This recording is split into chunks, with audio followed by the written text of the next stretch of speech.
चुप रहना है जुल्म की तायीद में शामिल, कि चुप रहना है जुल्म की तायीद में शामिल, हक बात कहो जुर्रत इजहार मत बेचो। नाजरीन, हिंदुस्तान के अंदर रहते हुए इंसाफ की मांग करना बहुत अच्छी बात है, क्योंकि हिंदुस्तान का आइन हिंदुस्तान के अंदर रहने वाले हर शख्स को इंसाफ मांगने का हक देता है। लेकिन एक ऐसी चीज़ के लिए इंसाफ मांगना जिसमें उस शख्स का ना तो कोई ज़ाती फ़ायदा हो और ना सियासी फ़ायदा, तो उस इंसाफ मांगने को इंसाफ मांगना नहीं बल्कि बहादुरी कहते हैं। मैं आज आपको एक ऐसे शख्स से रूबरू करवाने जा रहा हूँ जो 10 साल से इंसाफ की मांग कर रहे हैं, लेकिन इंसाफ नहीं मिल रहा। 10 साल से इंसाफ ना मिलने पर आज भी इनके हौसले पस्त नहीं हुए, हौसले बुलंद हैं। नाजरीन, एक ज़माना था कि जब ज़ुबान से कही हुई बात बहुत मोअतबर मानी जाती थी, कि जो भी शख्स अपनी ज़ुबान से कोई बात कहता था तो वो पत्थर की लकीर हो जाती थी। वो अपने कही हुई बात से, अपने वादे से नहीं टलता था। तो फिर जब लोग अपने वादों से, अपनी कही हुई बातों से टलने लगे, तो ज़माना आया कागज़ कलम का। यानी कलम से लिखी हुई बात कागज़ पर ज़्यादा मुअतबर मानी जाने लगी। और ये ज़माना आज भी चल रहा है, लेकिन इसके साथ साथ आज इस ज़माने में ऑडियो और वीडियो को भी सबूत के तौर पर पेश किया जाता है। लेकिन एक ऐसा शख्स जो 10 सालों से एक बहुत बड़ी फाइल लेकर दर दर भटक रहा है कि मुझे इंसाफ दो, लेकिन इंसाफ नहीं मिल रहा, तो सोचो कि जिस शख्स के पास खुद को सही साबित करने के लिए सिर्फ अल्फाज के दलाइल हैं, क्या उसको इंसाफ मिलेगा? तो ए इंसाफ करने वालों, तुम्हें हिंदुस्तान के आइन की कसम, तुम्हें हिंदुस्तान के आइन के प्रेम्बल में लिखे लफ्ज़ इंसाफ की कसम, मुझे ये बताओ कि इस शख्स को इंसाफ कब मिलेगा? सर बताएं अपना पूरा मसला। हाँ जाफ़र जी, मैं थैंक्स करता हूँ आपका कि आपने मुझे मौका दिया अपने चैनल में। मैं रेडिकेशन और corruption anti corruption society Jammu and Kashmir का एक स्टेट जनरल सेक्रेटरी हूँ। मैंने 2013 में एक केस पकड़ा। मेरे पास एक कंप्लेंट आई थी कि टेम्पल लैंड में इंक्रोचमेंट हुई है और गर्दोरीज हुई थी इसमें। तो मैंने 2013 में सबसे पहले एंटी करप्शन ब्यूरो को दिया। एंटी करप्शन ब्यूरो ने कुछ नहीं किया, मतलब तो लड़काते रहे, इनकी जान पहचान होगी तो एंटी करप्शन ब्यूरो भी शांत रही। सिर्फ आपने ही आवाज़ उठाई? मैंने ही आवाज़, क्योंकि एंटी करप्शन ब्यूरो का एंटी करप्शन सोसाइटी मेरे पास है, तो किसी बंदे ने मेरे पास दिया। क्योंकि मैंने पहले ही 2008 में जब मैं मेंबर आया तो मैंने काफ़ी मुद्दे यहाँ पे उठाए हैं। जैसे एजुकेशन डिपार्टमेंट है, BRO की मैंने स्मगलिंग पकड़ी है, ऑयल डीजल वगैरह पकड़ा है, एजुकेशन डिपार्टमेंट की बाइज अटैचमेंट कैंसिल किया, हॉस्पिटल के RTS पे RTA लगती रहती है मेरी, और काफ़ी मैंने बहुत से घोटाले बने में पकड़े हुए हैं, जिसकी मेरे पास सारे पूरा सूटकेस भरा हुआ है। समाज को बुराइयों से साफ हाँ करने का बिल्कुल, मेरा एक ही टारगेट है कि जिस सोसाइटी में मैं रहता हूँ वहाँ पे करप्शन ना हो। क्योंकि जिस सोसाइटी में देखो फौज वाले बॉर्डर पे बैठे हैं, एजेंसीज लगी हुई हैं, तो उनका जितना कर्तव्य है तो हम नागरिक का भी उतना ही कर्तव्य है कि यहाँ बुराई हो रही है, उसके लिए आवाज़ उठाया जाए, उसके लिए एजेंसीज को बताया जाए। ये इन्होंने नहीं ठेका लिया, एजेंसीज वालों ने और हमारे फौजियों ने नहीं ठेका लिया कि बॉर्डर पे वो अपना कर्तव्य हमें बचाने के लिए कर रहे हैं। अगर आज हम चैन की सांस सो रहे हैं या चल रहे हैं तो due to these persons, and जो सोसाइटी में हम रह रहे हैं तो उसमें हम जैसे नागरिकों का कर्तव्य बनता है कि यहाँ पे गलत हो रहा हो वहाँ आवाज़ उठाई जाए, एडमिनिस्ट्रेशन के नोटिस में लाया जाए कि एडमिनिस्ट्रेशन उस पर इम्प्लीमेंट कर पाए। तो इसीलिए बहुत सी करप्शन पे मैंने यहाँ पे काम किया और एडमिनिस्ट्रेशन ने काम भी किया। लेकिन एक बहुत बड़ा स्कैम जो मैं पकड़ बैठा हूँ, कहने के लिए वो हिंदू समाज का है, उसको समाज की तरफ से देख लीजिए जाए, पॉलिटिक्स मुद्दे की तरफ देख लीजिए जाए तो वो मुद्दा बन जाएगा, हिंदू मुसलमान बन जाएगा, सिख ईसाई बन जाएगा, मतलब इस टाइप का ये बना ले। वो मेरे लिए इशू नहीं है। मैं एक हिंदुस्तान का नागरिक हूँ, हिंदुस्तान की खाता हूँ, हिंदुस्तान का नमक खाता हूँ, हिंदुस्तान का झंडा ऊंचा रहा है हमेशा, सदा उसके नीचे सैल्यूट करता हूँ और हिंदुस्तान के नागरिक होने का कर्तव्य निभा रहा हूँ और अपनी सोसाइटी को क्लीन देखना चाहता हूँ, ड्रग फ्री देखना चाहता हूँ। अपनी सोसाइटी में कोई गलत ना करे, कोई मर्डर ना कर पाए। अगर मैं देख रहा हूँ तो मेरा राइट बनता है उसको बताना, तो अपना फर्ज निभा कर रहा हूँ एज ए नागरिक। एंटी करप्शन सोसाइटी को साइड पे रखो। सबसे पहले मैं देश का, यहाँ तो और भी नागरिक हैं, वो क्यों नहीं है? वो मुझे नहीं पता, वो उनकी अपनी मेंटालिटी है, वो क्या सोचते हैं, क्यों नहीं आते हैं, वो मुझे नहीं पता। मुझे ये भी नहीं जानना है कि मुझे ये भी नहीं करना है कि कोई मैं यहाँ का मेंबर बन जाऊँ, कोई पंच बन जाऊँ, लीडर बन जाऊँ। नहीं, मैं पॉलिटिक्स का शिकार हुआ, मेरे फादर के मर्डर हुए, हमने सेक्रीफाइस किए हैं भाई साहब, हमने बलिदान दिया है, हमारे पिता ने बलिदान दिया, हमारे पिता को मार दिया गया, हमारा घर जला दिया गया, हमारे पिता को आज तक इंसाफ नहीं मिला। डॉक्टर अशोक कुमार शर्मा को, उनकी फाइल हर जगह टेबलों पे मैंने पहुंचाई, 302 में कन्वर्ट होने के बाद वो भी पेंडिंग है, तभी है। तो जब हमारे गुरुओं ने हमें पढ़ाया स्कूलों में, जब हम स्टडीज करते थे, उन्होंने हमें क्या पढ़ाया, अभी पढ़े हैं, सारे पढ़ते हैं, बच्चे पढ़ते हैं, वो हमें सिखाते हैं सत्य की राह पे चलना, बेटा नशा नहीं करना, बुराई के खिलाफ आवाज उठाना। तो वही मैं अपने गुरुओं का पढ़ाया हुआ ज्ञान इंप्लीमेंट कर रहा हूँ, दिखा रहा हूँ। आपके गुरु कहाँ के? मेरे गुरु बनी के भी थे, बैंगलोर के भी हैं, जम्मू के भी हैं। तो बनी में तो आपके साथ साथ कई और बच्चे भी उनके पास पढ़ते होंगे, वो क्यों खामोश हैं? भैया हमारे जरूरी नहीं है, हर बच्चों का अपना अपना पैशन होता है। कोई बच्चा फोर्स में जाता है, मैंने 2 इंडियन आर्मी की जॉब छोड़ी हैं, तो मेरे फादर ने नहीं भेजा, डॉक्टर बनाना चाहते थे, तो NDA रिटर्न क्वालिफाइड हूँ, अपना TA की जॉब छोड़ी है मैंने। तो जरूरी नहीं है कि हर बच्चा इसी फील्ड में है। मेरे पास करप्शन का आ गया, ठेकेदार बना दिया गया मुझे, तो मैं बना हूँ इसका, मेरा राइट है करप्शन के लिए बोलना कि करप्शन नहीं होगी, क्योंकि उसके लिए मैं डिप्यूट किया गया हूँ। कुछ एजेंसी ने मुझे पाँव से लेके ऊपर तक रीड किया, देखा, चेक किया, कहाँ खाता है, कहाँ खा सकता है, कहाँ गिरता है, किससे डरता है। मैं किसी से नहीं डरता। फर्स्ट ऑफ ऑल मैं एंटी एडमिनिस्ट्रेशन हूँ, आई एम प्रणव शर्मा। मैं एंटी एडमिनिस्ट्रेशन इसलिए हूँ कि एडमिनिस्ट्रेशन जब एविडेंसेस देखने के बाद कार्रवाई नहीं करे, एक्शन ना ले, तो मैं उनके खिलाफ हूँ। आज हमारा देश क्यों गुलाम है? जो बड़े बड़े करप्टेड हैं। आप कह रहे हैं देश गुलाम है? बिल्कुल गुलाम है। अभी वो कैसे? करप्शन का गुलाम है। करप्शन हो रही है तो आजाद कहाँ है? हमारे क्रांतिकारियों ने देश क्यों आजाद करवाया, क्यों फांसी चूमी थे? ये दिन देखने के लिए। आज अगर भगत सिंह, राजगुरु, सुखदेव, मेरे वो मुसलमान क्रांतिकारी जिन्होंने बलिदान दिया, सिख ईसाई जिन्होंने भी बलिदान, फांसी चूमी देश को आजाद कराने के लिए, सैकड़ों लोगों ने बलिदान दे दिया। अगर उनमें से एक आधा भी आज जिंदा होता तो क्या देखता कि ये देश आज भ्रष्टाचारी के अधीन हो रहा है। आज हर जगह भ्रष्टाचारी हो रही है। आज एविडेंस दिखाने के बाद न्यायाधीश न्याय नहीं कर रहा है, तो कहाँ जाएगा आम आदमी? कहाँ जाएंगे वो क्रांतिकारी? जरूरी नहीं है कि कहा, उन्होंने बोला था कि हम क्रांतिकारी फिर जन्म लेंगे, तो ना जाने उन क्रांतिकारी में मैं भी शामिल हो सकता हूँ। क्या पता मैं ही हूँ, क्या पता भगत सिंह हूँ, क्या पता राजगुरु हूँ। क्या लगा कि बनी में कोई और भी है जो करप्शन के खिलाफ आवाज उठा सकता है? सर सारे उठा सकते हैं, लेकिन वो मुझे देख रहे हैं नहीं, एक बंदा कब से चिल्ला रहा है, उसको इंसाफ नहीं मिल रहा, तो कहाँ मिलेगा भाई? आप ही बताओ। 2013 से जो बंदा पहले 2005 से अपने पिता का मांग रहा है, उसका नहीं मिला। 2013 से मंदिर का मांग रहा है, उसका नहीं मिला। छोटे छोटे केसेस को लटका दिया जाता है। मेरी लटकाता कौन है? Sir administration. अब मैंने टेम्पल लैंड की यहाँ पे एक ये पढ़ने के जो पंडित है जिसका मैंने केस पकड़ा है, नरसिंह जी महाराज, इसके 59 एनकाउंटर, ये पुलिस को बोलते थे, ये लोगों को बोलते बाइट देता है कि वो एक ही मंदिर को पूछता है। आज प्रणव शर्मा ने पूरी बनी तहसील के जितने भी मंदिर हैं, बनी से लेके नुकनाली तक, सारे मंदिरों का पूछा है। तो मुझे तहसीलदार साहब रिपोर्ट नहीं टाइम पे दे रहे हैं। कहते हैं मेरे ऑफिस में आओ। यार मैं आपके ऑफिस में क्यों आऊँ? आपको जो चाहिए कहते जी मेरे ऑफिस में आओ जी। अब मैं कठुआ हूँ, मैंने RTA लगाई ADC को, रेवेन्यू डिपार्टमेंट कठुआ, वहाँ से फॉरवर्ड होकर इनके पास आई। इनका कर्तव्य बनना, लेटर लिखो ना मुझे कौन से अकाउंट ऐड में डालना है, फोटो स्टेट चार्जेस हैं तो फोटो स्टेट चार्जेस का लिखें कि हमने फोटो कॉपीज आपको देनी है, इस अकाउंट ऐड में डालें। आप मुझे तहसीलदार साहब बनी नहीं बुला सकते। मैंने बात की इनसे, फिर मैंने फर्स्ट DC साहब को बोला। हाँ बिल्कुल, मेरे को बोलते बनी है, नहीं मिली। मुझे बोलते कि आप इधर आए, फिर कहते नहीं दूंगा मैं। मैंने कहा आप ही देंगे और मैं लूंगा, मेरा राइट है, आपका राइट है ना, मेरा राइट है। तहसीलदार साहब, पंडित तहसीलदार साहब को बोलना चाहता हूँ, मेरा राइट कोई नहीं रोक सकता, आप भी नहीं रोक सकते। मैं ट्रेडी फीस दी है, राइट टू इंफॉर्मेशन मेरा राइट है लेना। आज आप पता नहीं सर, आप क्या समझते हैं, क्या कर रहे हैं, मुझे नहीं। आप लोग जो एडमिनिस्ट्रेटर बैठे हैं बनी में, पब्लिक के लिए हैं, पब्लिक को साथ लेके चलना पड़ता है आपको। अगर प्रणव शर्मा ने RTS लगाई हैं, कहते हैं आपने पूरे तहसील की लगा दिया। अरे भाई मैं पूरे जम्मू एंड कश्मीर, मैं मोदी को भी लगा सकता हूँ, प्राइम मिनिस्टर का भी पूछ सकता हूँ कि प्राइम मिनिस्टर साहब कितने प्रदेश किया, क्या क्या किया, कौन से इन्होंने ब्लॉक दिए, उसमें क्या क्या होता है, क्या क्या हमारे आपको इन्फॉर्मेशन क्यों नहीं मिली? सर नहीं दे रहे हैं। क्यों? अरे भाई कहते हैं यहाँ आज तो सब कुछ रिकॉर्ड जो है वो ऑनलाइन है, आज तो इन्फॉर्मेशन देना बहुत आसान। अरे भैया वो अभी मैंने फर्स्ट अपील कर दी, DC साहब से बात हुई जब मेरी कठुआ में, जब इन्होंने मुझे बोला कि मैं नहीं दूंगा, तो मैंने कहा ठीक है।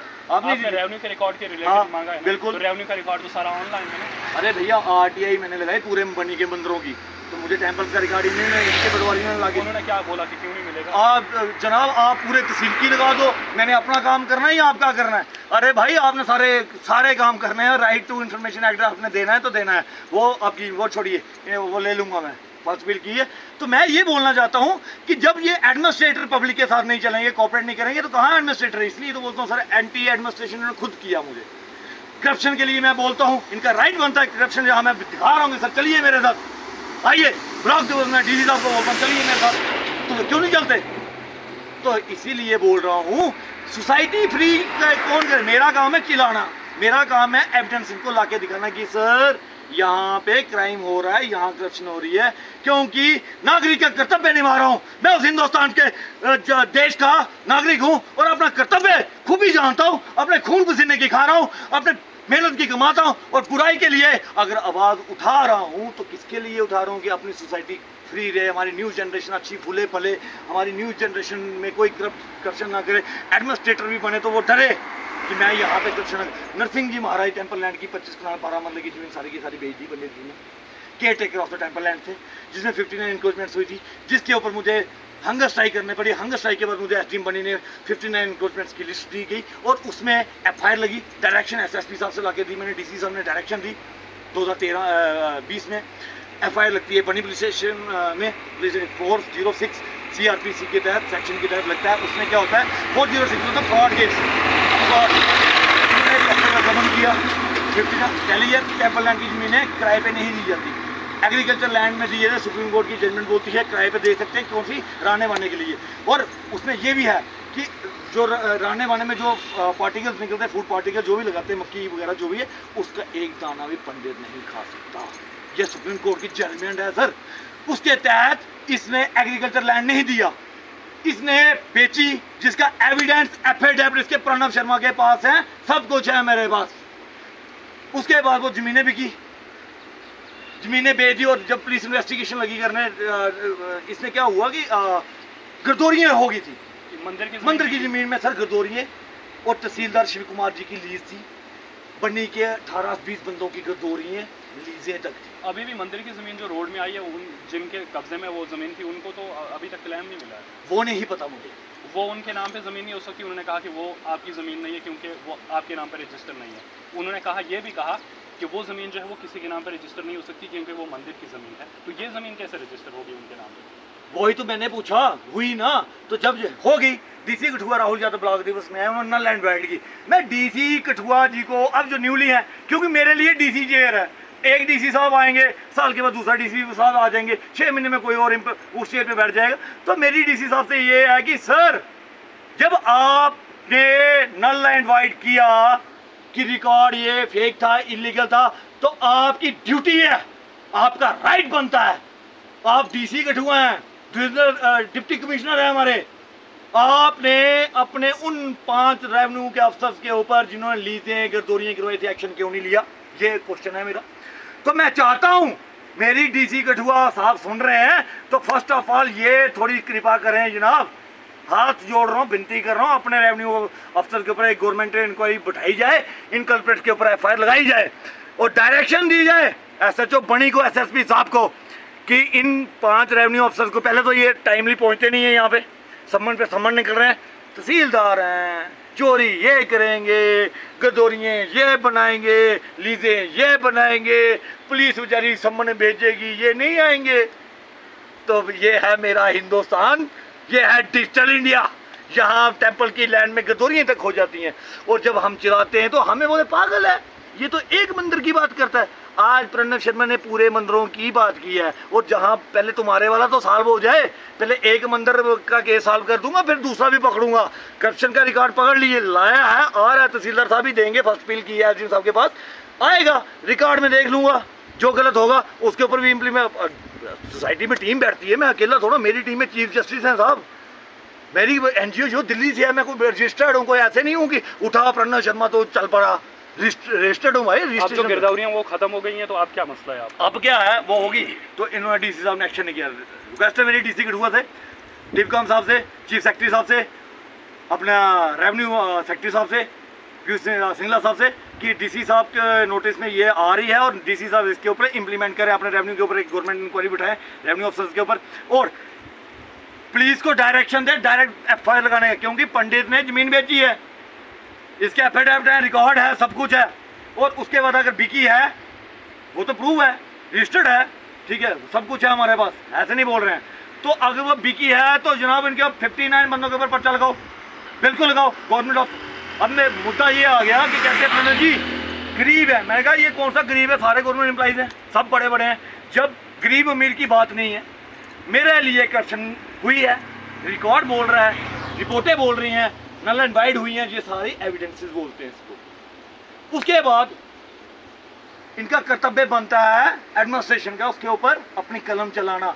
ये नहीं कि 59 इंक्रोचमेंट्स हैं और जनाब हैं तो आप लोग क्यों, तो उनको तो खत्म कर दिया गया। आप क्या चाहते हो, आप कौन सी कलम चलनी चाहिए? भाई बिल्डिंगें किसने तोड़नी है मंदिर की तो जमीन? वो कलम थोड़ी ना है, वो तो फिर बुलडोजर ही चलेंगे ना। भाई कलम पे साइन आप चाहते हो बुलडोजर चले? सर पहले मैं चाहता हूँ साइन हो, ऑर्डर निकले, बड़ी बड़ी कैट्स आए। गरीब का घर तोड़ना हो तो इनका बुलडोजर टू आ जाता है, उसके पास पावर भी आता है, डीजल भी आ जाता है। 59 तोड़ने में जो इनकी रिपोर्ट में लिखा है कि इलीगल है, क्राइम है भैया, करप्शन है, तो उसको हटाने में इनके उस पेन में ताकत नहीं है कि ऑर्डर निकालने। फिर मैं डीसी साहब के पास जाता हूँ, जरा इतने में पंडित जी ने गैंग बनाया। पंडित जी के तो कोई तहसीलदार है, उन्होंने मंदिर की जमीन किसी और कोई एजेंसी को दे दी। कोई एजेंसी भी आ गई, वो भी इंप्लीमेंट करना चाहती थी, वो भी यहाँ पे कब्जा करना चाहती, यहाँ पे अपना कुछ बनाना था। मैं उनके भी खिलाफ नहीं हूँ। मेरे लिए पहले जमीन खाली करवाओ, उसके बाद पूरा जम्मू में इंक्रोचमेंट। मंदिर की जमीनें लो ना लो मुझे कोई ठेका नहीं है, मंदिर की जमीनें यहाँ से लेके जम्मू तक खाली करवाने का दम रखता हूँ। मंदिर की ये मंदिर इंस्टीट्यूशंस हैं, हमारी इबादत के घर हैं, यहाँ हम पूजा करते हैं, हम बुरे वक्त में प्रभु को याद करते हैं, अच्छाई में याद करते हैं। माता पिता के बाद यही हैं हमारे प्रभु। तो हमारे प्रभु की ज़मीनें बेचने का किसी पंडित को अधिकार नहीं है और किसी को खरीदने का अधिकार नहीं है। यहाँ से लेके हर मंदिर की आवाज़ उठाऊंगा, क्योंकि भगवान का कार्य है, तुम लोगों का कार्य नहीं है। भगवान के लिए लड़ रहा हूँ। सारे लोग कहते हैं कि प्रणव तू हिंदू माइंडेड है, तू हिंदू है लड़का, यार हिंदू लोग हैं यहाँ पे छोड़ दे। अरे यार हिंदू माइंडेड बेशक हूँ, हिंदू मर्डर कर देगा उसके लिए कोई सजा नहीं, दूसरी कम्युनिटी का अगर कोई करता है उसके लिए सजा है। तो हमारे हिंदू अगर करप्शन करते हैं तो क्या उनके हाथों में हथकड़ी नहीं डाल सकते? ये मेरने का प्रयास मत करना। मुझे धमकाया जाता है इस केस में, मैं तब भी नहीं डरा। तहसीलदार साहब मुझे फ़ोन करके डराते अपना बंदा भेजते हैं, इसको बोलोगी वो कर, इसका ऐसा करवाया, कोई इंप्लीमेंट नहीं हुआ इसके असर के ऊपर। जब न्यूली सुरेश कुमार जी आए तहसीलदार, इनको बोला, कहते प्रणव जी आप दोबारा FIR लगा दो। अरे कोई FIR कोई खिलौना है, कागज़ का टुकड़ा है, जिसको मर्जी लगा दूँ भाई, ऐसे नहीं होता। तो मुद्दा ये है, मेरी तहसीलदार से भी खुंदकनी है, मेरी लोगों के साथ भी खुंदकनी है भाई। भगवान के साथ कोई बंदा खड़ा नहीं है, मैं प्रणव शर्मा अकेला बंदा भगवान के साथ खड़ा हूँ। और जब तक मेरी कोई औकात नहीं है भगवान को न्याय दिलवाने, वो प्रभु न्यायाधीश है, वो सबको न्याय करते हैं। ये भी उनके बच्चे हैं, मैं भी उनका बच्चा हूँ। इन का भगवान मरना है, मैंने एक दिन मैंने शरीर छोड़ना है, प्राणी हूँ, भगवान नहीं हूँ इनकी तरह। ये भगवान बन बैठे हैं, इन्होंने भगवान की ज़मीन खाली करनी है, इन्होंने भगवान के साथ गलत किया है। अगर ये गलत नहीं थे, अगर मैं गलत हूँ तो गद्दौरियाँ कैसे करवाई बताओ मुझे। उसके बाद पर्चा लगा 2020 में। फिर करप्शन देखिए, पंडित जी बेल पे छूटे, पंडित जी कोर्ट से बेल पे छूट गए। 2022 में हमारे पुराने वाले SDM साहब, क्या नाम है, जोगिंदर सिंह जी सिसोदिया जी ने इनका ट्रस्ट बना दिया। एक सुनो बनी वालों, सुनो जो मेरी आवाज़ सुन रहे हैं, सनातनी धर्म वालों, पूरा समाज, मोदी सरकार, मोदी साहब सुनिए बंदा क्या बोल रहा है। एक पंडित जिसके ऊपर पर्चा लगा, जिसने भगवान की ज़मीन बेची, पैसे का मतलब फ्रॉड केस 406 लगा, 400 बेल पे छूटा 2020 में, .2 वी नोटेड। 2022 में ट्रस्ट बना गया, पंडित खुद बन गया chairman. Who is the chairman? Lekhraj पादा मोहतम मंदिर is the chairman and trust is पता कौन है? इसके इंक्रोचर्स। तो मैं ये पूछना चाहता हूँ, जो रजिस्ट्रार बना रहा था यार, वो रजिस्ट्रार था, उसने कैसे इनका ट्रस्ट बना दिया? तो ये फ्रॉड केस है इनका। ये भी मैं जल्दी इनके ऊपर, मैंने अभी कोर्ट केस किया हुआ है, ये रोज कोर्ट जाते थे। इन्होंने जैसे टेम्पल रन की गद्दौरी कटी, इन्होंने FIR पे स्टे ले ली कि हमारे पे पुलिस इन्वेस्टिगेशन नहीं करे। अरे यार, चोरों पे पुलिस इन्वेस्टिगेशन नहीं करेगी तो ईमानदारों पे करेगी। जिसकी रिपोर्ट है उनके ऊपर भैया पुलिस इंक्वायरी नहीं करेगी। कोर्ट से ले आए, वो कोर्ट ने भी ग्राउंड नहीं देखे दे दिया, मैंने तड़वाया, टूट गया, स्टार्ट हो गई। ये डबल बेंच का स्टे, पैसे इकट्ठे करके चले गए हाई कोर्ट किसी वकील के पास। बड़े बड़े वकील हैं भाई, एक वकील थोड़े, उन्होंने बोला भाई मैं कोर्ट का स्टे, ये इन्वेस्टिगेशन का स्टे नहीं लगवा सकता, डबल बेंच का स्टे आगे फिर इन्होंने पूरी पढ़ी में बोला कि आप पंडित जी हर घर पे जाते हैं फटाफट लेके, आप बोलना हम किराएदार। अरे यार तू कौन है किराया डिसाइड करने वाला, तू दे ही नहीं सकता, तो तू जाके, अरे तुम्हारा कहते हैं विनाश काले विपरीत बुद्धि, जब उसकी लाठी, ये ना भगवान के साथ गलत कर बैठे हैं। ये मेरा काम था आवाज उठाना, आपने वो क्वेश्चन की कि क्या आपको भगवान, हाँ मुझे भगवान ने भेजा है। दूसरी बात ये रही कि मुद्दा ये आया कि सबसे पहले डीसी कठुआ जी इसके ऊपर काम करें, अपने 5 रेवेन्यू अफसर्स के ऊपर एक गवर्नमेंट इंक्वायरी करवाएं और एक FIR लॉन्च करवाएं, 59 करोड़ के ऊपर डायरेक्शन दें, क्योंकि ये बहुत बड़ी करप्शन है। और इनको ये एक समाज को मैसेज है, ये छोड़िए प्रणव शर्मा बोल, हर कोई ना कोई बोलेगा, आज मैं बोल रहा हूँ, पहले मेरे जाने के बाद कोई और बोलेगा इस बात की। बात ये है टेम्पल लैंड की बात कर रहा हूँ। टेम्पल लैंड में 59 इंक्रोचमेंट्स के ऊपर पर्चा लगे, मैंने इनको ये बोला, इसमें हेरा फेरी हुई थी, इसमें इन्होंने एफिडेविट दिए हुए थे।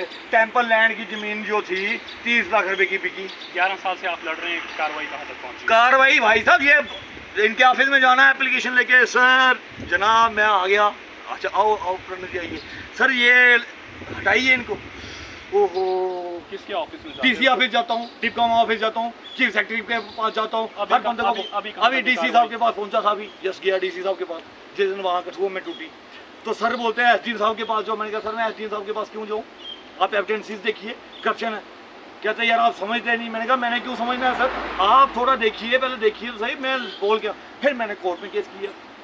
अभी मैं चाहता नहीं हूँ, होगा मतलब एडमिनिस्ट्रेशन से नाउम्मीद होकर आपने कोर्ट, मैंने एडमिनिस्ट्रेशन के ऊपर ही पार्टी इनको बनाया, एडमिनिस्ट्रेशन को आए कोर्ट में, मतलब एडमिनिस्ट्रेशन से आपको इंसाफ की उम्मीद नहीं है? अरे भैया हमारे बाप के टाइम में हमारी पुलिस ने इंसाफ नहीं दिया, ठीक है। तो टेम्पल लैंड कौन सा मेरा अपना घर का है, कोई जाति दुश्मनी तो है नहीं है। करप्शन हुई है भाई, मैं करप्शन का ठेकेदार हूँ, करप्शन के लिए मुझे डिप्यूट किया, एंटी करप्शन में लाया, रेडिकेशन ऑफ करप्शन एंटी करप्शन में लाया, तो मेरा कर्तव्य है, मेरी ड्यूटी है, मैं करप्शन का उजागर कर रहा हूँ कि यहाँ करप्शन हो रही है, इनका काम बनता है कि हटाना इनका प्रयास।